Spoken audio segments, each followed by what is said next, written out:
períodos de estagnação ou recrudescimentos mais ou menos prolongados. E nem podia deixar de ser assim porque esta mediunidade de prova em si mesma, como já vimos, é posse transitória, outorgada ao espírito culposo por tempo determinado e para determinado fim.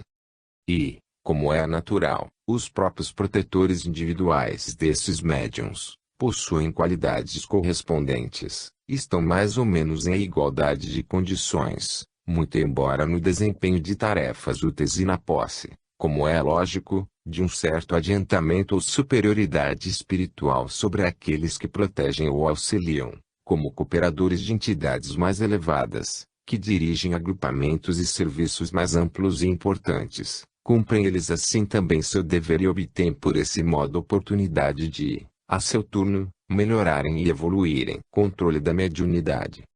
Conquanto se possa, dentro de limites razoáveis, exercer controle sobre os médiuns, desde o início do desenvolvimento, orientando-os moralmente, esclarecendo-os sobre a maneira mais perfeita de exercerem as faculdades que possuam, ou, noutro sentido, impedindo ou reduzindo ao mínimo as possibilidades de mistificação, de quedas e fracassos. Já o mesmo não sucede em relação às faculdades em si mesmas, porque seu domínio nos escapa. Não há processo algum que se possa empregar, de forma sistemática e ao alcance de todos, que realmente inspire confiança e represente segurança para enfrentar os múltiplos e complexos aspectos que a mediunidade constantemente nos apresenta na prática.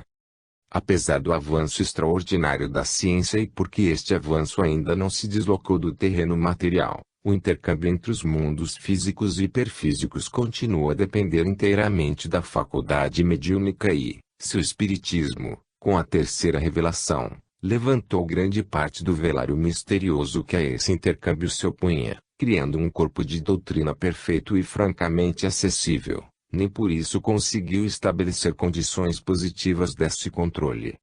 Quero dizer que, teoricamente, tudo é compreensível, aceitável, perfeito, mas, quanto à prática, quanto à execução, não há ainda elementos seguros e ao alcance de todos que permitam um procedimento comum, sistematizado, standard. Nunca se pode saber com exatidão qual o caminho a seguir, em partindo de um ponto dado, para atingir outro ponto determinado, com segurança e uniformidade. Há sempre imprevistos, retardamentos ou acelerações, desvios ou flutuações de toda sorte. Por mais aprofundados que sejam os estudos ou observação de determinado problema, surge um momento em que ele nos escapa, foge-nos das mãos, sofre interferências, remonta a planos onde não podemos ter acesso. Se apurarmos o controle em torno ao médium, muitas vezes sucede que a solução passa a depender do espírito ou espíritos manifestantes e, se tentamos controlar a estes, fica-nos o problema ainda mais difícil por impossibilidades que decorrem da diferença de planos ou por carência de elementos objetivos de observação. E isso sempre sucede de maneira a não podermos afirmar nem negar, por falta de dados positivos, do que resulta a ficarmos sempre com o nosso julgamento em suspenso. E aqueles que, por se julgarem mais argutos ou mais ousados, formularem julgamentos radicais terão o desprazer de verificar, mais hoje mais amanhã, que foram precipitados e cometeram erro. Não estamos, é claro, nos referindo aos fenômenos, às manifestações dos espíritos, sobre os quais estamos seguros, podendo mesmo classificá-los segundo seus aspectos, mas sim na mediunidade em si mesmo e as suas manifestações através dos médiuns. Não se venha também, do que fica dito, concluir falsamente que o espiritismo é um terreno movediço, instável, desorientador, o que todos sabem que não é, mas admitir, isto sim e prudentemente que, quanto à mediunidade, nós constatamos sua existência e utilizamos-la sem contudo possuirmos em mãos as rédeas que a dirigem. Sensibilidade individual. Já falamos da sensibilidade de um modo geral e agora vamos estudá-la mais particularizadamente de um ponto de vista mais científico. Existem o mundo físico e o mundo hiperfísico, e as diferenças entre as diversas manifestações de matéria, energia e espírito, resultam de ordens variáveis de vibrações. No universo tudo vibra e se transforma, ora evoluindo, espírito para energia, energia para matéria, ora evoluindo, matéria para energia, energia para espírito. E nessa perene transformação os mundos se entrelaçam harmoniosamente, formando um todo único e indivisível. Voltando ao físico e ao hiperfísico, quando as vibrações entre os dois mundos se equilibram, se sintonizam, ligações íntimas se estabelecem, em maior ou menor ressonância. E essa sintonia, quando se verifica entre habitantes desses mundos, permite, como é natural, intercâmbio entre essas entidades. Pois, a faculdade de oferecer tal sintonização é que constitui o que chamamos mediunidade. E todos nós possuímos essa faculdade em maior ou menor grau, porque viemos da mesma origem, temos a mesma constituição e caminhamos para o mesmo fim. Todos nós oferecemos essa possibilidade, que tanto mais ampla e perfeita se torna quanto mais alto subimos, e disso se conclui, portanto, que a faculdade mediúnica é espiritual e não material.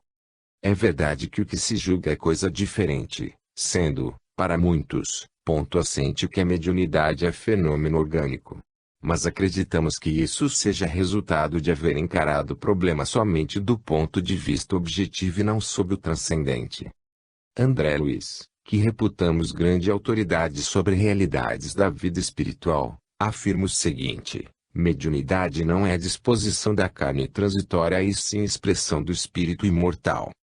Admitindo-se, porém, que a sede dessas faculdades não está situada no corpo físico mas, sim, no corpo etéreo, isto é, que não se exercem pelos órgãos dos sentidos físicos mas, sim, pelos órgãos dos sentidos psíquicos, fica-se com o assunto desde logo esclarecido. Ora, se todos somos médiuns, sensíveis porém em maior ou menor grau a vibrações de outros planos, o primeiro sintoma, vamos dizer assim, dessa faculdade será a sensibilidade individual. Prosaicamente admitimos que um indivíduo rude, pesado, maciço, sente menos, isto é menos sensível ou, melhor, menos sensitivo que os outros de constituição mais delicada. E admissível também que um lutador de boxe seja menos sensível que um poeta ou um pintor, verdadeiramente artista, muito mais influenciável pela beleza das coisas, que um magarife, um pensador mais que um gangster. Isto não quer dizer, é óbvio, que determinadas profissões afastem a possibilidade mediúnica, mas sim, que a faculdade não se manifesta em grau apreciável a não ser em organizações individuais apropriadas. Também está visto que a faculdade natural não representa um dom, como muitos admitem, visto que isso viria a constituir privilégio quando, ao contrário, sua posse corresponde a méritos já conquistados, vale por um direito já adquirido, representa um acesso a determinado degrau da escada evolutiva, qualquer que ele seja. Inúmeros são os que julgam ser a mediunidade um dom e o próprio codificador assim o disse em suas obras, mas compreenda-se que o termo dom está aí empregado como uma outorga de Deus a espíritos em prova e não como um privilégio de alguns em relação a outros, o que seria clamante injustiça, tanto mais que a maioria dos médiuns são, como se sabe, espíritos devedores em maior grau que muitos que não são médiuns. Entenda-se dom como tarefa transitória a desempenhar e da qual se prestará contas e não como atributo ou privilégio permanente do espírito. Aliás, o próprio Kardec em outro ponto diz que o que constitui o médium propriamente dito é a faculdade que possui, dando claramente a entender que não se trata de atributo pertencente à pessoa, ao espírito, mas simples missão de trabalho a desempenhar. Mesmo nos casos em que é outorgada como prova, e prova de fogo, aí então, muito menos, ela é um dom, justamente porque é uma prova. Mas voltemos à sensibilidade no campo individual para dizer que ela apresenta aspectos diversos que vão desde o clássico nervoso constitucional até as formas mais avançadas do transe completo. Vai se desenvolvendo aos poucos, silenciosamente aos poucos aumentando de intensidade, apresentando formas variadas de perturbações físicas e psíquicas até que um sintoma mais positivo surge transformando a sensibilidade, condição estática vegetativa em mediunidade, estado dinâmico funcional. É como um feto no ventre, que se está formando, ou como uma semente vegetal que, Dia a dia, aumenta de força e se transmuda até o momento em que, em plena eclosão expansiva, rompe as últimas resistências do solo e se transforma em árvore. E assim como não podemos interferir no processo genético animal ou vegetal, tampouco podemos no da faculdade mediúnica, cabendo-nos somente o cuidado de adubar o solo e oferecer à planta condições favoráveis de vida e crescimento. A sensibilidade é, pois, o prenúncio da mediunidade, e todos os indivíduos que apresentam devem ir se aproximando do campo da vida espiritual, fornecendo a seu próprio espírito o alimento sazonado e puro de que ele carece para desenvolver-se, fortificar-se e tornar-se digno do grandioso trabalho que o espera na seara da espiritualidade. Divisão da mediunidade. Segundo o que conseguimos compreender até hoje, e, para maior facilidade do estudo que estamos empreendendo, dividimos a mediunidade da seguinte forma. Quanto à natureza, em natural e de prova. Quanto ao fenômeno, em lucidez, incorporação e efeitos físicos. Quanto ao médium, em consciente, semiconsciente e inconsciente. Na lucidez incluímos a telepatia, vidência, psicometria, a audição e a intuição. Na incorporação, que pode ser total ou parcial, incluímos as manifestações orais e escritas, bem como o sonambulismo. Nos efeitos físicos, finalmente, incluímos toda esta impressionante série de fenômenos assim denominados, inclusive as curas. Esta divisão é puramente pessoal, nada ortodoxa, mas, como dissemos, facilita o estudo sendo, além disso, simples e assente na prática. Vide sinopse no fim do livro. A lucidez. Richetti definiu lucidez como sendo o conhecimento pelo indivíduo de um fenômeno qualquer, não perceptível ou cognoscível pelos sentidos normais, fora de qualquer transmissão mental consciente ou inconsciente. Com esta definição puramente científica quis o eminente investigador dizer que se trata de uma faculdade espontânea, não ligada aos sentidos físicos e não dependente de efeitos telepáticos, faculdade do próprio indivíduo, independente de interferências externas e que se manifesta por si mesma. Em uma palavra, a intuição. Mas como incluímos também a vidência e a audição nos quadros da lucidez, não podemos, em que pese o respeito que nos merece o criador da metapsíquica, aceitar em totum essa definição. E isso nos obriga, por nossa vez, mesmo sem possuirmos autoridade científica do insigne mestre, a definir a faculdade, o que fazemos para nosso uso, da seguinte forma: lucidez é a faculdade mediante a qual os médiuns podem ver, ouvir e conhecer além dos sentidos comuns e dos limites vibratórios da luz e do som, naturais ao mundo físico. Não veem nem ouvem, é claro, com os sentidos físicos, mas com outros mais elevados, abertos no plano hiperfísico, onde esses sentidos, por outro lado, não se localizam em órgãos, pois sabemos que se ouve e que se vê por todo o perispírito, e não percebem ou aquilatam com a razão, mas por meio de um sentido interno, de grande poder e amplitude, ainda pouco desenvolvido no homem atual. Isso não se pode materialmente explicar porque está ligado ao conhecimento quadrimensional, que ainda nos escapa neste plano, mas tentaremos esclarecer por partes alguns aspectos mais acessíveis do problema. É sabido que o olho físico, como o ouvido físico, somente alcançam determinados limites de luz e de som e que esses limites não são iguais para todos, isto é, há pessoas que veem e ouvem mais que outras. Não se trata de nada orgânico, constitucional, mas de maior capacidade de percepção, de sensibilidade, de susceptibilidade espiritual. Vivemos dentro de um verdadeiro mundo de vibrações diferentes, das quais a maioria de nós somente percebe, ou melhor, responde, a uma pequeníssima parte. Se se antepuser um prisma de bisulfito de carbono aos raios solares, obteremos, sobre uma superfície neutra, uma projeção luminosa de cores diversas e básicas, denominado espectro solar. Determinadas pessoas fixarão os limites dessa projeção em dado ponto e outras os marcarão em pontos mais amplos. Uns verão o violeta atingir pontos mais afastados, outros menos, e igual circunstância ocorrerá com o vermelho. Em suma, todos demonstrarão percepção diferente. Aquele, porém, que determinar limites mais amplos nos dois extremos do campo da projeção, esse terá forçosamente o maior poder de visão. Quanto à audição dá-se o mesmo, produzindo-se um som excessivamente grave ou excessivamente agudo em local onde estejam várias pessoas, algumas o perceberão, outras não. Aquele que puder ouvir o som plenamente e conseguir identificá-lo na escala, esse terá maior poder auditivo. E haverá um ponto ou um momento em que as vibrações dos dois mundos, cada uma na sua espécie, se equilibrarão, se sintonizarão, o mais alto do mundo físico fundindo-se ao mais baixo do mundo hiperfísico. Ora, o médium de lucidez é aquele que possui a capacidade, visão, audição ou intuição, levada a esse ponto de equilíbrio, de sintonia, que o coloca entre os dois mundos, sendo-lhe ambos acessíveis.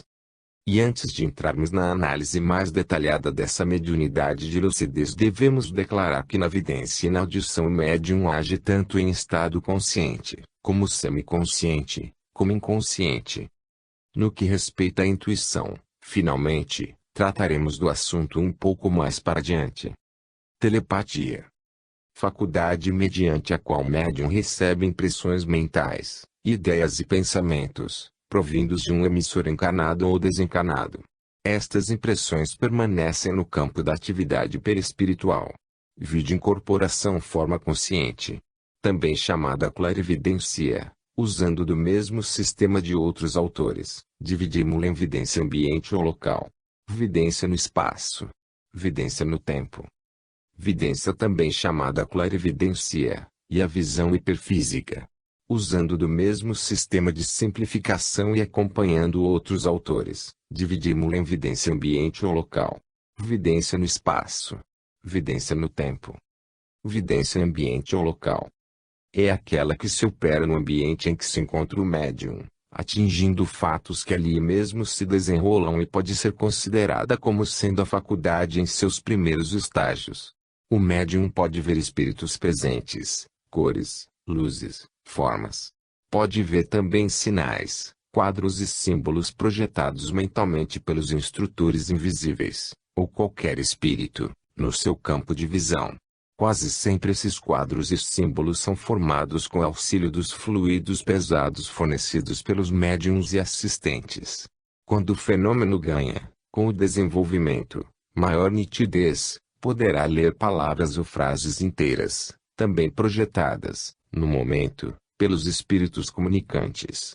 Nestes casos nem sempre os símbolos, sinais e letras são claros, apropriados ou significativos, sendo mesmo às vezes bem inexpressivos, visto que dependem da capacidade imaginativa, da inteligência ou do poder mental do espírito comunicante. Vidência no espaço é aquela em que o médium vê cenas, quadros, sinais ou símbolos, em pontos distantes do local do trabalho. Esta visão é obtida, comumente, por dois modos. Primeiro, pela formação do tubo astral, que é um processo de polarização de um número de linhas paralelas de átomos astrais, que vão do observador à cena que deve ser vista.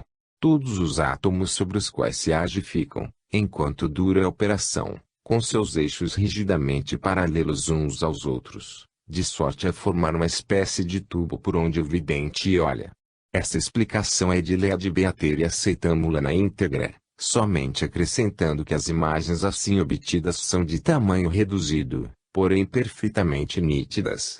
Esta maneira porém não é a única, nem mesmo a mais comum, do ponto de vista espírita, pois sucede que, na maioria das vezes, a ligação entre o local da cena distante e aquele no qual se encontra o médium, é feita pelos próprios instrutores invisíveis que, na matéria astral, estabelecem uma linha de partículas fluídicas formando um fio transmissor de vibrações de extremo a extremo, por meio do qual a vidência então se exerce. Segundo, pelo desdobramento, mediante o qual, o espírito do médium, abandonando momentaneamente seu corpo físico ou melhor dizendo, exteriorizando-se, é levado ao local da cena a observar, então diretamente, sendo que, neste caso, a visão é muito mais nítida e completa.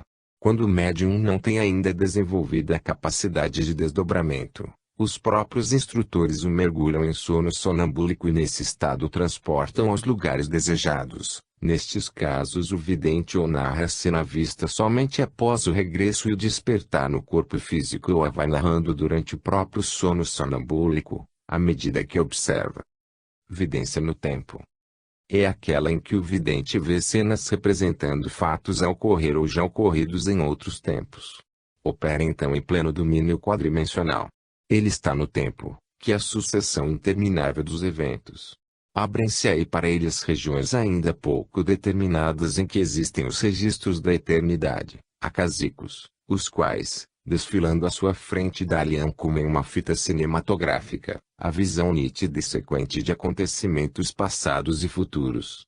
Os fatos relacionados com a vida dos indivíduos ou das coletividades gravam-se indelevelmente em registros etéreos e se arquivam em lugares ou repartições apropriadas do espaço, sob a guarda de entidades responsáveis e em certos casos, podem ser consultados ou revelados a espíritos interessados na rememoração do passado.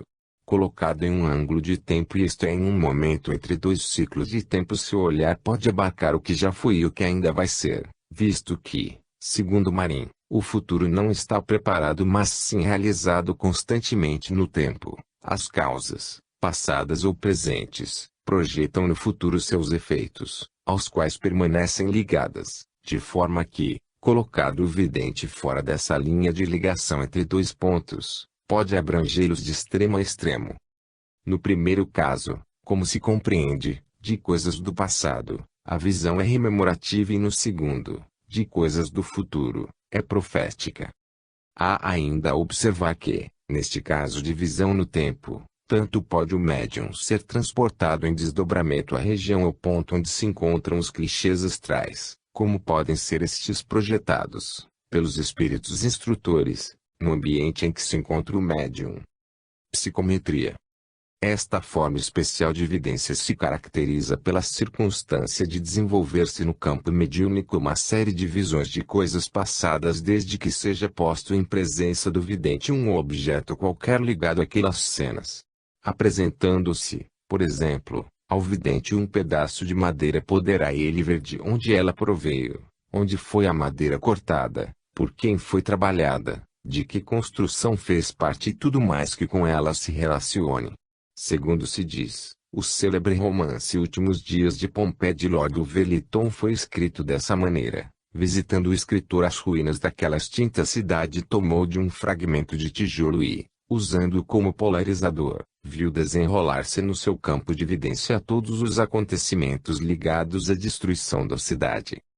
Uma forma também muito interessante de lucidez é aquela em que o espírito do médium, exteriorizado, abandona sua mente menor àquela que usa na vida comum, a que trouxe para as provas da presente encarnação, e penetra na mente maior, na mente total, a que se liga a todos os fatos de sua evolução, a que contém todas as reminiscências do seu passado, e, integrado momentaneamente nela, revive determinadas cenas e fatos, ali indelevelmente registrados. Isto, aliás, é o que sucede após cada encarnação, sistematicamente de forma natural, quando o espírito retorna ao espaço. Neste caso de que estamos tratando, de reintegração momentânea na mente maior, o processo é nitidamente sonambúlico, não do sonambulismo clássico, em que há sujeição forçada a um hipnotizador encarnado, mas de desdobramento natural, consciente, em que o médium vive de novo os fatos, os vê e os sente e, ao mesmo tempo, os vai descrevendo verbalmente ou por escrito, gozando ou sofrendo novamente tudo aquilo que já se passou há muito tempo, há milênios talvez. Normalmente, quando o espírito encarna, a mente se reduz, para esquecer o passado e recapitular determinadas experiências e, quando desencarna ela se expande, se integra, para relembrar e retomar a posse de si mesma. Extraordinariamente, nos casos de lucidez mediúnica, a expansão mental é momentânea, restrita. Há ainda um aspecto, aliás pouco comum, de evidência, que é de interesse relatar, são as visões coletivas, isto é, cenas observadas ao mesmo tempo por várias pessoas. Por exemplo, Batalhões de soldados que fazem manobras em planícies cheias de habitações, às vezes em pleno dia, à vista de espectadores maravilhados. Caravanas numerosas de homens e animais que atravessam montanhas sumindo-se em desfiladeiros e precipícios, sem deixar vestígios. Bandos irregulares de indivíduos conduzindo veículos, rebanhos de animais conduzidos por pastores. Tais fatos têm se verificado em alguns países, mormente na Escócia, presenciados por muitas pessoas, repetidos em datas determinadas e provocando assombro geral. Não há, realmente, explicação aceitável para tais coisas e aqui as anotamos somente a título de curiosidade.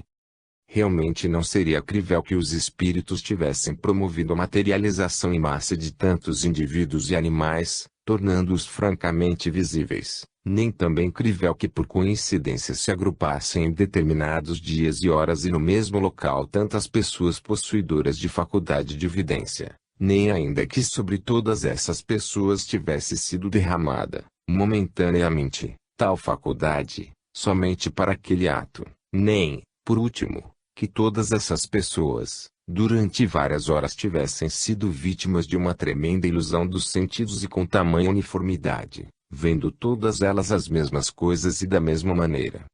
Como quer que seja o fenômeno existe e tem sido observado inúmeras vezes.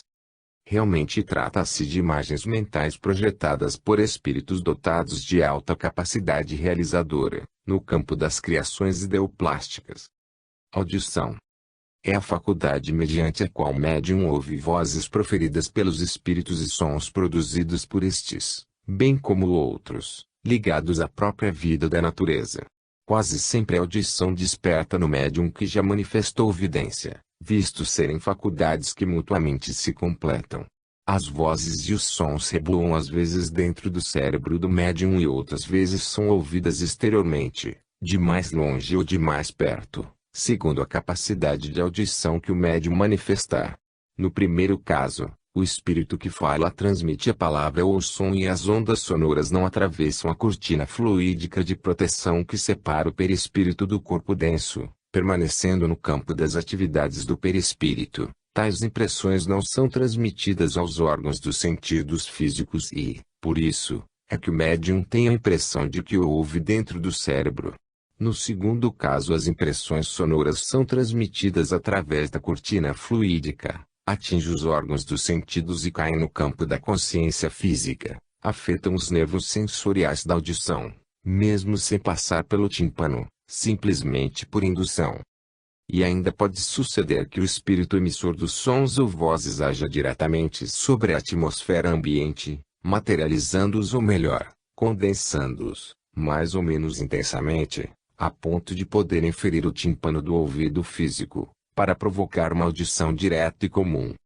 O mais comum é o primeiro caso, isto é, a permanência dos sons no campo da atividade perispiritual, sem atravessar a cortina fluídica de separação.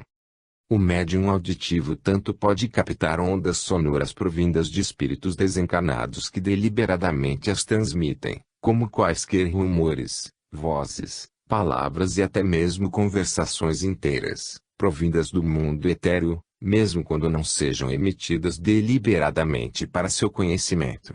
Aberto seu campo auditivo para esse mundo referido, o médium poderá captar muita coisa do que nele se passa, de forma mais ou menos perfeita, segundo sua própria capacidade de audição.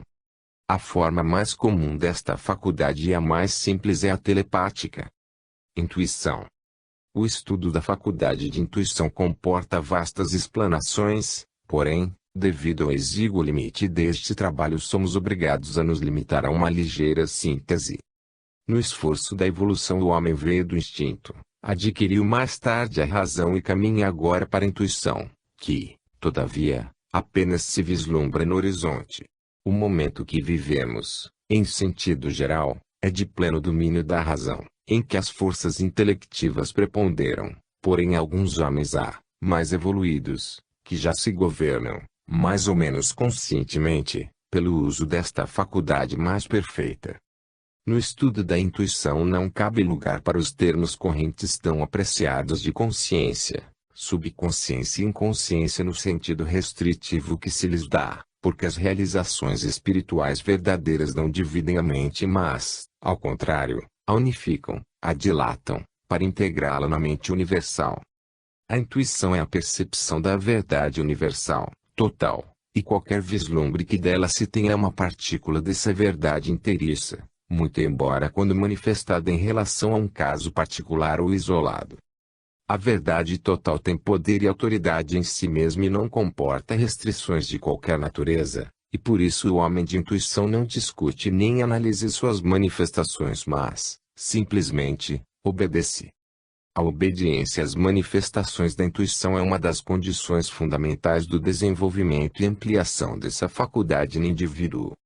Um conhecimento mental pode ser adquirido pelo estudo, pela aplicação, pelo raciocínio, pela observação, pela experimentação. A intuição, porém, não depende de nada disso, é unicamente um conhecimento infuso, ou melhor, é um discernimento espontâneo de uma verdade pacífica e única. As mulheres em geral são mais intuitivas que os homens, porque se deixam governar mais pelo sentimento que pela razão e a intuição não é um produto da razão, mas do sentimento. É mesmo um sentimento que se tem em certos momentos e circunstâncias, de determinado assunto, ou determinada situação, e quanto mais aflitiva ou imperiosa e urgente for a situação, mais alto e rápida falará a intuição, apontando o verdadeiro caminho ou a verdadeira solução. Mas, o que é intuição e de onde vem ela? Já o dissemos, é uma voz interior que fala e que deve ser obedecida sem vacilações, é um sentimento íntimo que temos a respeito de certa coisa ou assunto, é a verdade cósmica, divina, existente em nosso eu, em forma potencial, porque Deus é a verdade única e eterna e Ele está derramado em toda a criação universal, da qual somos uma partícula viva, operante e sensível. A intuição é a nossa ligação direta e original com Deus, assim como a razão é a nossa ligação com o mundo. O homem é um ser limitado pelos seus corpos orgânico e fluídico, mas o ponto que não atinge com o braço, atinge com a inteligência, onde a inteligência não alcança, alcança a intuição. Como espírito, pois, possui ele vastos poderes. O conhecimento vindo pelo intelecto nos faz conhecer o mundo ambiente, ao passo que a intuição nos dá o discernimento das coisas divinas. O primeiro se estriba na razão que mediu, pesou, dividiu, analisou, concluiu. O segundo, porém, se apoia na fé, porque somente crê e confia. A razão é metódica, mecânica, limitada, mas a intuição é intrínseca, ilimitada, independente, acima de qualquer lei, plenisciente. O campo da razão vai até onde a inteligência alcança, mas o da intuição não tem limites, porque é o campo da consciência universal. Por isso às vezes a razão diz sim quando a intuição diz não. Quando uma fala a prudência, a outra ordena confiança. Uma diz, raciocina primeiro, mas a outra determina, crê e segue. Uma é sombra sempre vacilante, outra é luz sempre clara. Uma duvida e se nega, outra confia e se entrega. Uma se exerce no campo de mente ilimitada, outra na esfera do espírito livre, que não obedece a convenções, preconceitos ou leis humanas. Porque a razão é a lei, ao passo que a intuição, em certo sentido, é a graça.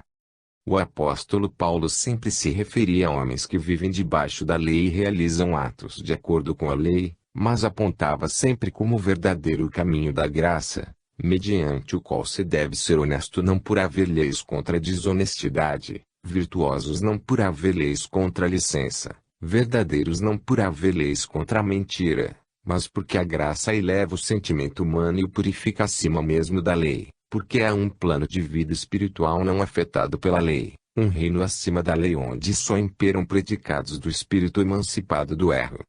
O homem funciona em três planos, a saber, o físico, o mental e o espiritual, que correspondem respectivamente ao instinto, à razão e à intuição, mas a verdade total, essencial, divina, só é percebida pelo homem de intuição.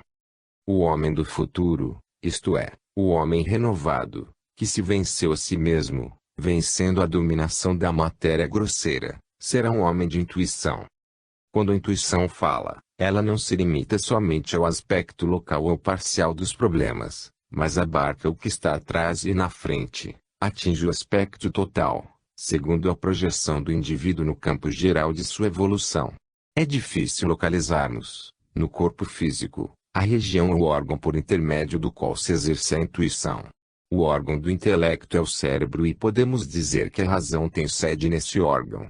Mas, quando a intuição, a não ser que exerça pelas glândulas pineal e pituitária, glândula geradora e controladora de energias psíquicas que, ligada à mente através do eletromagnetismo do campo vital, comanda as forças do subconsciente e supre de energias psíquicas todos os órgãos vitais do organismo humano. Órgãos das manifestações mediúnicas, talvez sua sede seja no cerebelo, órgão sensório supranormal, que no futuro tende a desenvolver-se. Amor, fé e intuição, expôs as características sublimadas do homem espiritual. O homem de intuição resolve seus problemas com elementos que obtém do plano divino, ao passo que o da razão os resolve segundo os recursos da própria inteligência humana ligada às coisas do mundo. Tanto mais o homem fecha seus ouvidos às vozes do mundo material, tanto mais se abre no seu interior a voz sublime dessa preciosa faculdade do espírito. Tanto mais o espírito se revela a si mesmo e se integra no cosmo, tanto mais se une a Deus. Diz Alexis Carrel, um dos mais acatados expoentes da ciência oficial, a respeito desta maravilhosa faculdade: é evidente que as grandes descobertas científicas não são unicamente obras da inteligência. Os sábios de gênio, além do dom de observar e de compreender, possuem outras qualidades, como a intuição e a imaginação criadora. Por meio da intuição aprendem o que os outros homens não veem, apercebem relação entre fenômenos aparentemente isolados, sentem inconscientemente a presença do tesouro ignorado. Todos os grandes homens são dotados do poder intuitivo. Sabem sem raciocínio e sem análise o que lhes importa saber. E prossegue, as descobertas da intuição devem ser sempre desenvolvidas pela lógica. Tanto na vida corrente como na ciência, a intuição é um meio de adquirir conhecimentos de grande poder, mas perigosos. Por vezes é difícil distingui-la da ilusão. Aqueles que só por ela se deixam guiar estão expostos ao erro. Mas aos grandes homens ou aos simples de coração puro pode ela conduzir aos mais elevados cumes da vida mental ou espiritual. O homem, esse desconhecido. Ouçamos agora a grande síntese de Pietro Baldi. No mundo da matéria temos, em primeiro lugar, fenômenos, depois a vossa percepção sensória e, por fim, através de vosso sistema nervoso, convergindo no sistema cerebral, a vossa síntese psíquica consciência. Até aqui chegastes no terreno da pesquisa científica e da experiência cotidiana. Não errou vosso materialismo quando viu nessa consciência uma alma filha da vossa vida física e destinada, como esta, a extinguir-se. Se descermos mais no fundo deparamos com a consciência latente, que está para a consciência externa, clara, como as ondas elétricas para as ondas acústicas. A essa consciência mais profunda pertence a intuição, que é o meio de percepção ao qual, como também já vos disse, necessário se faz chegueis para que o vosso conhecimento possa avançar. Pois, para esse reino de plena consciência, é que a intuição leva e o faz por um caminho tão claro e tão horizontal que até mesmo os cegos jamais se desviam da rota. Mas sua voz só pode ser ouvida no silêncio, na pureza e na intimidade do ser, condições incompatíveis com os rumores do mundo. Débil ao princípio, se for sempre obedecida sem vacilações e com confiança, irá aos poucos se avolumando, ganhando força crescente e acabará por ser ouvida em qualquer circunstância e a qualquer hora, apontando ao indivíduo a orientação mais segura, mais elevada e mais reta, abrindo-se como uma flor às claridades e ao calor do sol supremo. Das faculdades mediúnicas é a mais elevada e a mais perfeita, porque põe o indivíduo não mais e somente em contacto com coisas e seres do mundo espiritual, mas, direta e superiormente, com a essência divina das realidades. Sono e sonho. Neste capítulo das faculdades de lucidez cabe um ligeiro estudo sobre os sonhos, interessante fenômeno espiritual, tão comum e ao mesmo tempo tão pouco conhecido. O sono, para o corpo físico, É uma morte de todos os dias, aparente e incompleta, durante a qual ele não perde sua integridade, cessando somente a atividade dos órgãos de relação com o mundo exterior, mas, em compensação, para o espírito, o sono abre as portas do sonho, frestas mais ou menos amplas para a visão das estranhas cenas do mundo estranho do além, suas paisagens de coloridos bizarros, suas luzes intensas e maravilhosas, seus misteriosos habitantes. O sono em si mesmo é um fenômeno físico e está aqui incluído unicamente como um estado de transição para o sonho, que é o fenômeno de lucidez. O sono. Tudo no mundo dorme, seres e coisas, pelo menos aparentemente. 1/3 de nossa vida, no mínimo, passamos a dormir. Enquanto é dia e sob a influência do sol, cuja luz destrói as emanações fluídicas maléficas, predomina o dinamismo das forças materiais, regidas pela inteligência, mas quando o sol se vai e cai à noite, passam a imperar as forças negativas da astralidade inferior e o corpo humano adormece, então, sob seu domínio. Para uns o sono advém de uma congestão cerebral, hiperemia dos vasos sanguíneos do cérebro. Para outros, justamente o contrário, ocorre uma anemia cerebral, isquemia dos mesmos vasos, o que quer dizer que no sono os vasos se dilatam e esgotam o sangue do cérebro. Ao lado destas a teoria dos neurônios, células nervosas cujos prolongamentos durante o sono se retraem, interrompendo a passagem da corrente vital, que restabelecem ao despertar, distendendo os referidos prolongamentos e pondo-os de novo em contacto.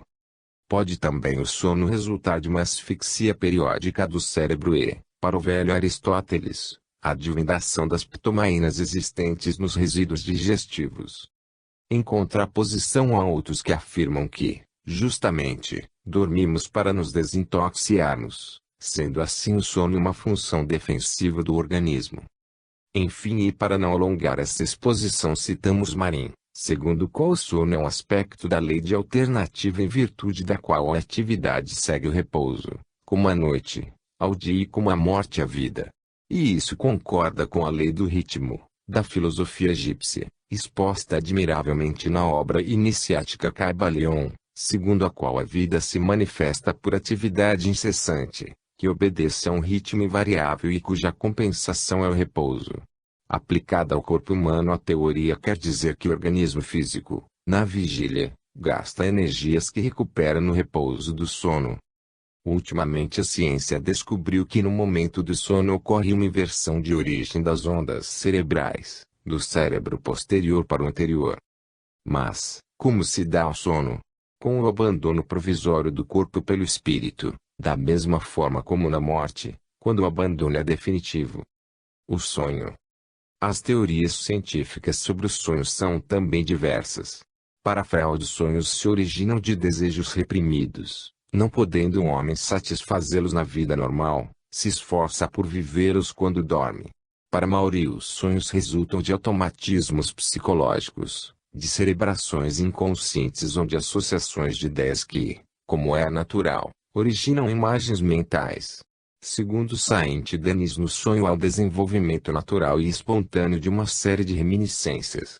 De Boeuf admite a conservação indefinida de impressões que Richet batizou com o nome de pantomnésia, reminiscência universal. Conan Doyle admite somente duas espécies de sonhos, os resultantes de experiências feitas pelo espírito livre e as provenientes da ação confusa das faculdades inferiores, que permanecem no corpo quando o espírito se ausenta. Flammarion, Rosso de Luna, Dunne, Lombroso, Maeterlinck e muitos outros estudaram também o fenômeno e deixaram sobre ele interessantes mas não conclusivas teorias. Podemos, entretanto, classificar os sonhos em duas categorias: sonhos do subconsciente e sonhos reais.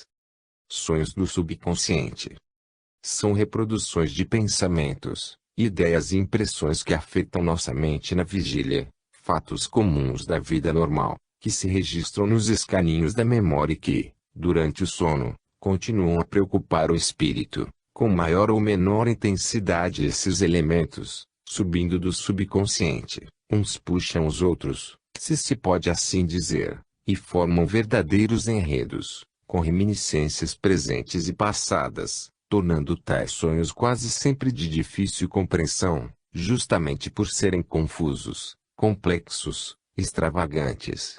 Nesses sonhos subconscientes entram também outros fatores como sejam o temperamento imaginativo ou emocional do indivíduo, seus recalques, momentos de natureza sexual, perturbações fisiológicas momentâneas, etc. Os dormentes nesses sonhos somente veem quadros formados em sua própria mente subconscientes, porque tais sonhos são unicamente autoprodutos mentais inferiores. Finalmente, o que os define e caracteriza, além de seu aspecto confuso e nebuloso, é a incoerência, a falta de nitidez, de luz e colorido. Sonhos reais.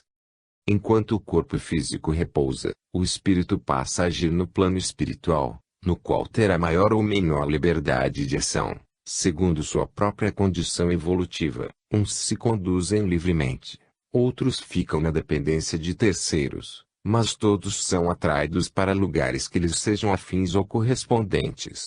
Pois, justamente aquilo que vê, ouve ou sente, os contactos que faz, com pessoas ou coisas desses lugares ou esferas de ação é que constituem os sonhos reais que, como bem se compreende, não são mais elaborações da mente subconsciente individual mas sim perfeitas visões, diretas e objetivas desses mundos, verdadeiros desdobramentos, exteriorizações involuntárias do espírito.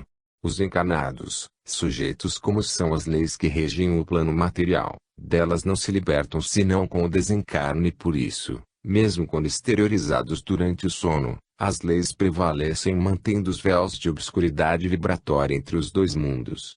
Essa é a razão por que os sonhos, mesmo os reais são, normalmente indistintos, nebulosos, de difícil recordação. Por isso também é que quando há necessidade de obviar a esse estado de coisas, fazendo com que os sonhos sejam mais facilmente recordáveis, os agentes do invisível lançam na mente do adormecido poderosas sugestões, facilmente transformáveis, ao despertar, e imagens mentais e quadros alegóricos representativos dos ensinamentos, advertências ou experiências que o dormente deve recordar. Costumam também conduzir o adormecido a regiões ou instituições do espaço proporcionando-lhe contactos e experiências necessárias ao seu aprendizado espiritual, dos quais a recordação, pelo referido processo, sempre de alguma forma permanece. E se isso acontece em relação aos espíritos bons também sucede com os maus que, valendo-se da lei das afinidades vibratórias, apoderam-se dos dormentes e os carregam para seus antros, inoculando-lhes ou alimentando em suas mentes desprotegidas, ideias ou tendências maléficas. Os médiuns, pois, que se guardem dessas infelizes possibilidades, purificando-se em corpo e espírito para que sua tonalidade vibratória se eleve orando e vigiando como o Divino Mestre recomendou. Conforme, porém, seu desenvolvimento espiritual pode o espírito, assim desdobrado, viajar em várias regiões etéreas, vê-las e compreendê-las, instruir-se, penetrar acontecimentos passados ou futuros, do setor dos chamados sonhos simbólicos ou proféticos. Nesse mundo diferente, no qual ingressamos diariamente, muita coisa está à nossa disposição, como auxílio ao nosso esforço evolutivo, material de estudo, elementos de investigação, contatos reparadores, conselhos e instruções de amigos desencarnados ou não e de instrutores espirituais. A luminosidade, a nitidez, a clareza, a lógica e o colorido, eis as características inconfundíveis desses sonhos reais, únicos verdadeiros. O que é necessário é que tenhamos durante esses sonhos relativa consciência do que se passa e isso só podemos, normalmente conseguir, por meio de continuados exercícios de autossugestionamento e disciplinamento da vontade, que devem ser feitos diariamente, antes de adormecer em prévio entendimento com o guia espiritual. Poucos são os que ao despertar se recordam dessa vida esquisita que viveram durante o sono. Em geral só nos recordamos do último sonho, o que antecedeu o despertar e esse mesmo é logo varrido da memória com a interferência brutal dos acontecimentos materiais imediatos. No livro Os Mensageiros capítulo 37, André Luiz, referindo-se aos encontros que se dão durante o sono, acrescenta: estas ocorrências nos círculos da crosta dão-se aos milhares, todas as noites. Com a maioria de irmãos encarnados, o sonho apenas reflete perturbações fisiológicas ou sentimentais a que se entregam. Entretanto, existe grande número de pessoas que com mais ou menos precisão estão aptas a desenvolver este intercâmbio espiritual. Vivemos atualmente na carne com perda de mais de 1/3 de nossa vida consciente, que escapa assim ao nosso controle, nas brumas e no esquecimento do sono. O problema está, pois, em obtermos aos poucos esse domínio, vivendo conscientemente, tátil de dia como de noite, na vigília como no sono, para que a luz da verdade triunfe das sombras da morte, e para que a vida realmente seja eterna. Estas faculdades de lucidez, tão belas e tão úteis, abrem ao médium educado e consciente um mundo extraordinário de conhecimentos e revelações espirituais. Transformam o homem em um ser diferente, visto que possui o poder de, mesmo quando encarnado, viver nos dois mundos. Rasgam-se para ele ilimitados horizontes que abarcam muito do universo e lhe permitirão compreender muitas das grandezas da criação divina. Mas é preciso educação e desenvolvimento metódico e progressivo, o que só se torna possível quando o espírito está em condições de mérito próprio, quando é digno e pode merecer a colaboração preciosa e indispensável de assistentes espirituais competentes. Muitos processos são usados para esse desenvolvimento, sendo os mais comuns, para a vidência, por exemplo, os do grupo da cristalovidência, isto é, a fixação de superfícies lisas e brilhantes como sejam bolas de vidro, garrafas ou copos contendo água, espelhos, lentes, objetos de metal polido, poças de água, borrões de tinta e a própria unha convenientemente polida. Mas nenhum processo material ou artificial dará resultado se, do ponto de vista moral, ou segundo as necessidades de sua própria evolução, o indivíduo não for digno. As superfícies brilhantes provocam uma auto-hipnotização que nada resolve em definitivo, porque se os assistentes invisíveis nada projetarem sobre tais superfícies nada poderá ser visto. Costumam todavia os guias aconselhar às vezes tais processos com o intuito de obrigar o estudante a fazer exercícios de concentração, familiarizando-se com a disciplina mental. Costumam também agir diretamente sobre os médiuns em desenvolvimento, aumentando-lhes as vibrações da glândula pineal e projetando-lhes durante o sono ou no semissono, quadros simbólicos no campo da visão. Valem-se também do ambiente formado nas sessões espíritas bem conduzidas para produzir tais fenômenos, por terem nessas ocasiões, a seu dispor, cargas poderosas de fluidos apropriados às formações ideoplásticas. Mas, repito, para o desenvolvimento dessas faculdades a condição essencial é a reforma individual do médium com a purificação de seus pensamentos e atos, porque disso decorrerá a elevação de sua vibração perispiritual a um nível compatível com a produção de tais fenômenos. A incorporação. Esta forma de mediunidade se caracteriza pela transmissão, oral ou escrita, da comunicação do espírito e pode ser parcial ou total, como já dissemos. Há uma corrente de investigadores psiquistas que não considera a incorporação como uma faculdade real porque, segundo alegam, os médiuns desta classe não revelam possuir uma força psíquica, especial e definida, que se manifeste por si mesma, produzindo fenômenos. Trata-se, ajuntam, de um estado passivo que denota unicamente capacidade sonambúlica por parte do médium. Mas tais investigadores não têm razão, segundo penso. Porque, primeiro, para ser médium não é necessário possuir uma força psíquica especial e definida que produza fenômenos. Já vimos que mediunidade é capacidade de percepção de vibrações mais altas e vimos também que todos possuem essa capacidade em maior ou menor grau. Segundo, mesmo aceitando a incorporação como um estado passivo, isso não seria argumento porque um médium de efeitos físicos, que pertence à classe dos que possuem, segundo muitos admitem, força psíquica própria, esse médium, em transe sonambúlico, inteiramente passivo, concorre da mesma forma para a produção de fenômenos. E terceiro, a incorporação, como vamos ver, nem sempre é uma forma passiva. Por outro lado, consideramos a incorporação uma das formas mais interessantes de mediunidade e das mais úteis porque não só nos faculta entendimento direto e pessoal com os espíritos, como também a possibilidade de doutrinarmos e esclarecermos os espíritos inconscientes, imersos em escuridão mental, bem como os maldosos, realizando assim um ato de verdadeira caridade espiritual e cooperando com os companheiros que dirigem as organizações assistenciais do espaço, dedicados a esse trabalho.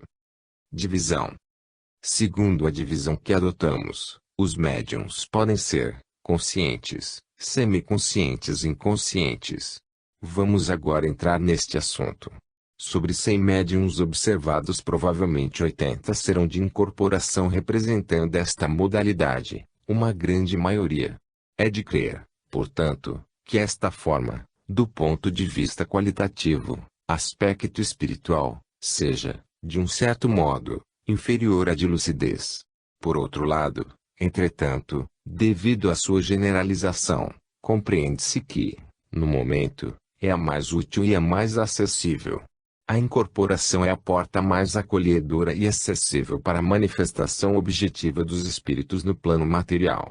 Desses 80 citados, 50 serão provavelmente conscientes, 28 semiconscientes e os restantes 2, inconscientes. Esta forma inconsciente, que é portanto a menos corrente, quase sempre apresenta dois aspectos que denominamos transe sonambúlico e transe letárgico. Vamos agora examinar as formas orais da manifestação. Forma consciente. E a mesma mediunidade erroneamente denominada intuitiva. O espírito comunicante aproxima-se do médium, não mantém contato perispiritual e, telepaticamente, transmite as ideias que deseja enunciar.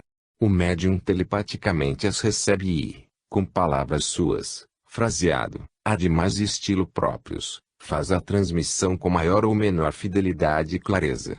Após a transmissão da ideia original, o espírito não pode influir na retransmissão porque não pode agir sobre o médium senão pelo pensamento.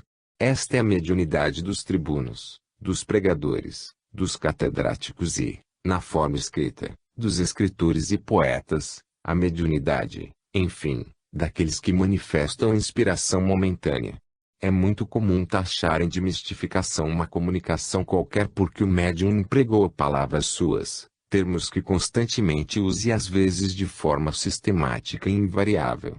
Mas já dissemos que as palavras, o modo de coordená-las, o estilo, etc., devem ser seus mesmo, nem nada há que extravar, neste caso, porque qualquer um de nós também se acostuma a falar de um certo modo, repetir certas palavras ou frases, fazer certos gestos.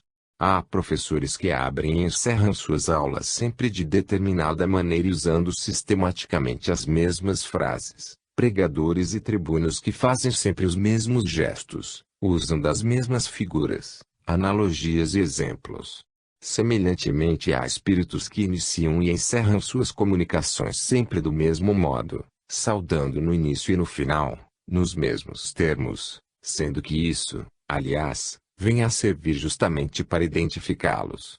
Outra coisa que criticam é o emprego pelo médium de termos chãos, muitas vezes inadequados, e erros de pronúncia e de concordância, etc. Isso tudo é muito natural porque nem todos os médiuns desta classe são cultos, havendo mesmo uma grande maioria que é inculta. Neste caso, como falar corretamente, se quem fala é o médium e não o espírito? Ao espírito pertencem somente as ideias e não as palavras. E isto ainda somente quanto à forma, porque, quanto ao fundo, à essência, ao substrato, pode suceder que o médium recebendo uma ideia elevada, transcendente, para transmitir, não a compreenda bem, não penetre bem em seu verdadeiro sentido e venha deturpá-la, como também no seu vocabulário acanhado e restrito não encontre palavras para expressá-la, ou ainda, mesmo vencendo todas estas dificuldades, venha fracassar no delinear os limites, o alcance, o significado profundo da ideia, do que resultará expressá-la de forma rudimentar ou insuficiente. E, se o médium for culto, pode também suceder que a falha seja do espírito comunicante, se este for atrasado, ignorante, Inculto, como poderá transmitir coisas elevadas, requintadas? Nesta classe de mediunidade é sempre preferível, todavia, que o médium seja culto porque assim terá mais facilidade e eficiência para traduzir, através de um entendimento amplo e um vocabulário rico, as ideias transmitidas telepaticamente pelo espírito, já que a forma de transmissão